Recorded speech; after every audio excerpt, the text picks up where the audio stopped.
அனைவருக்கும் வணக்கம். இந்த பதிவில் நம்ம எதை பற்றி பார்க்க போகிறோன்னு தெரிஞ்சுக்கிறதுக்கு முன்னாடி மறக்காமல் நம்ம சேனலை சப்ஸ்கிரைப் பண்ணிக்கோங்க.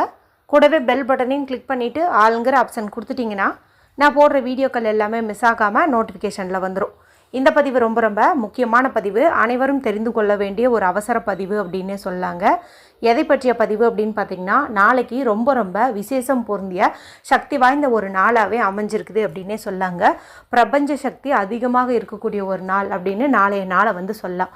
நாளைக்கு அப்படி என்ன சிறப்பு அப்படின்னு கேட்டிங்கன்னா, நாளைக்கு ஜூலை மாதத்தின் 7ஆம் தேதி ஆனி மாதத்தின் 23ஆம் தேதி நிறைஞ்ச திங்கட்கிழமை. பொதுவாகவே திங்கட்கிழமை அப்படிங்கிறது சந்திர பகவான் வழிபாட்டிற்கும் சிவபெருமான் வழிபாட்டிற்கும் ஏற்ற ஒரு நாளாக கருதப்படுது. இந்த நாளை மேலும் விசேஷம் சேர்க்கும் விதமாக நாளைக்கு நமக்கு 777 அப்படிங்கிற எண்ணுக்கான சேர்க்கை வந்து இருக்குது. லா ஆஃப் அட்ராக்ஷன் படி ஒரே நம்பரானது 2 முறை அல்லது 3 முறை திரும்ப நம்ம பார்க்குறோம் அப்படிங்கும்போது அது ஏதோ ஒரு நல்ல செய்தியை நம்மக்கிட்ட உணர்த்த வருது அப்படின்னு வந்து அர்த்தம். அதுவும் இந்த 7ங்கிற நம்பர் பார்த்திங்கன்னா அதிகப்படியான பணவரவை ஈர்த்து தரக்கூடிய நம்பர் அப்படின்னு வந்து சொல்லலாம். மேலும் 7 அப்படிங்கிறது கேதுவுக்கு உரியது. கேது அப்படிங்கிறவர் ஞானக்காரகன் அப்படின்னு வந்து சொல்லலாம். இப்போ நாம் ஏதாவது ஒரு தொழில் செய்கிறோம், இல்லை ஏதாவது ஒர்க் பண்ணுறோம் அப்படிங்கும்போது நம்மளுடைய புத்தி தடுமாறாமல் சரியான பாதையில் வழி நடத்தி அந்த புத்தியின் மூலமாக பணத்தை ஈட்டு தரக்கூடிய ஒரு சக்தி கொண்டவர் அப்படின்னு வந்து சொல்லலாம். அந்த எண் சேர்க்கை வந்து நாளைக்கு நமக்கு அமைஞ்சிருக்குது. அதுவும் 2 முறை இல்லைங்க, 3 முறை வந்து அமைஞ்சிருக்குது. அது எப்படி அப்படின்னு கேட்டிங்கன்னா, நாளைக்கு ஜூலை மாதம் 7ஆம் தேதி இங்கே ஒரு 7ன்னு வருது. அடுத்து இந்த ஜூலை மாதம் அப்படிங்கிறது 7வது மாதம். அடுத்து இந்த வருடமானது 25வது வருடம். இதனுடைய கூட்டுத்தொகை நமக்கு 7. அப்போ 777 அப்படின்னு ஒரே நேர்கோட்டில் நமக்கு கிடைக்குது. இந்த சேர்க்கையானது இன்னும் நமக்கு 2 முறை வந்து வருங்க இந்த மாதத்தில். இருந்தாலும் அதெல்லாம் பார்த்திங்கன்னா ஒரு காம்பினேஷனில் வரும். 2 நம்பரை ஆட் பண்ணி வர மாதிரி வந்து வரும். ஆனால் இது பார்த்திங்கன்னா பர்ஃபெக்டாக 777 அப்படியே வந்து நேராக வருது. இது வந்து ரொம்பவுமே லக் அப்படின்னே சொல்லலாம். இப்போ இந்த நாளில் நம்ம ஒரு முக்கியமான குளிக்கும் தண்ணீர் முறையை பயன்படுத்துகிறோம் அப்படிங்கும்போது நமக்கு அதிகப்படியான பணவரவு வந்து உண்டாகும்.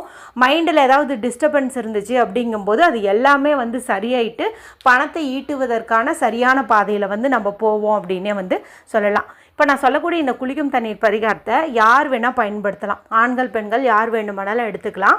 பெண்கள் பீரியட்ஸ் டைமில் எடுத்துக்கலாமான்னு கேட்டால் தாராளமாக எடுத்துக்கலாம். பிறப்பிறப்பு தீட்டு இருந்தாலும் தாராளமாக வந்து எடுத்துக்கலாம். இதுக்கு எந்த ஒரு ரூல்ஸ் அண்ட் ரெஸ்ட்ரிக்ஷன்ஸுமே கிடையாது.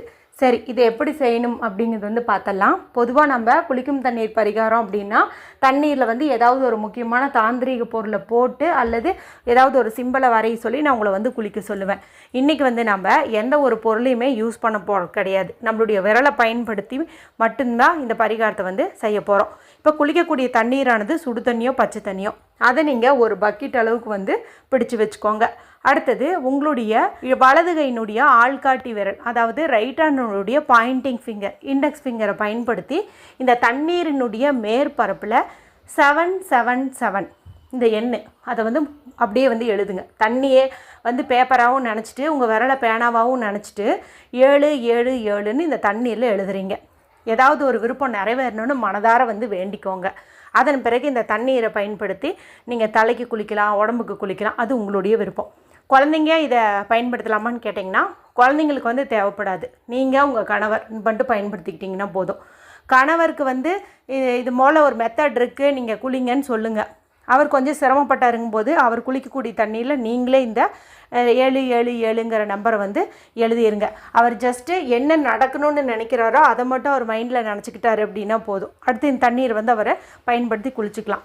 ஒருவேளை வீடியோவை ஆல்ரெடி குளிச்சதுக்கப்புறமா தான் பார்க்குறீங்க, நைட்டு தான் பார்க்குறீங்க அப்படிங்கும்போது ஒன்றும் பிரச்சனை கிடையாது. இந்த செயற்கையானது நமக்கு இரவு 12 மணி வரைக்கும் இருக்குது. அதனால் எப்போ பார்த்தாலும் முடிஞ்ச அளவுக்கு இது போல் தண்ணீர் ரெடி பண்ணிட்டு நீங்கள் குளிக்கிறது அப்படிங்கிறது நல்லது.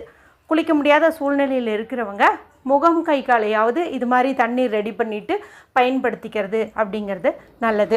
சந்திரன் வந்து மனோகாரகன் அப்படின்னு வந்து சொல்லுவோம், மனதை சமநிலைப்படுத்துவது. கேது வந்து புத்தியை சமநிலைப்படுத்துவார். இப்போது இது ரெண்டுமே வந்து நமக்கு இங்கே ஒரே நாள்லேயே வந்து அமைஞ்சிருக்கிறதுனால இந்த சேர்க்கை வரக்கூடிய இந்த நாளில் நாம் இதை செய்யும்போது கண்டிப்பாக குளித்ததுக்கப்புறம் எப்படி நம்மளுடைய உடம்பு சுத்தமாகி நல்லா ரெஃப்ரெஷ் ஆகிறோமோ அதே மாதிரி நம்மளுடைய ஆறாவும் வந்து ரெஃப்ரெஷ் ஆகும், நம்மளுடைய மைண்டும் வந்து ரெஃப்ரெஷ் ஆகும். கெட்ட சக்திகள் எல்லாமே நம்மளை விட்டு நீங்கும். புதுசாக பிறந்த மாதிரி ஒரு நிலையை வந்து நீங்கள் உணர்வீங்க அப்படின்னு வந்து சொல்லலாம். அதன் பிறகு ஒரு அமைதியான இடத்துல உட்காந்துட்டு இந்த அஃபர்மேஷனை வந்துட்டு சொல்லுங்கள். நான் மிகவும் மகிழ்ச்சியாக இருக்கிறேன், நான் மிகவும் மகிழ்ச்சியாக இருக்கிறேன், நான் மிகவும் மகிழ்ச்சியாக இருக்கிறேன். இதை மட்டும் நீங்கள் சொன்னீங்கன்னா போதும். இந்த இடத்துல நீங்கள் பணம் வேணும், அது வேணும், இது வேணும் எதுவுமே கேட்க வேண்டாம். நீங்கள் மகிழ்ச்சின்னு கேட்டிங்கனாவே நீங்கள் மகிழ்ச்சியாக இருக்கிறதுக்கு என்னென்னவெல்லாம் தேவைப்படுதோ அது எல்லாமே வந்து உங்களுக்கு கிடைக்கும். அதனால் நான் மிகவும் மகிழ்ச்சியாக இருக்கிறேன் அப்படிங்கிறது வந்து சொல்லுங்கள். இதை சொல்லும் போதும் நல்ல ஒரு சந்தோஷமாக சிரிச்சுக்கிட்டே வந்து சொல்லுங்கள். சிரிச்சுக்கிட்டேன்னா சத்தம் போட்டு இல்லை, உதட்டளவில் அந்த புன்னகை வச்சுட்டு சொல்லுங்கள். சோகமாக மூஞ்சி வச்சுட்டு நான் மிகவும் மகிழ்ச்சியாக இருக்கிறேன் அப்படின்னு சொல்லாமல் நான் மிகவும் மகிழ்ச்சியாக இருக்கிறேன் அப்படின்னு வந்துட்டு சொல்லுங்கள். அந்த மாதிரி வந்து சொல்லுங்கள்.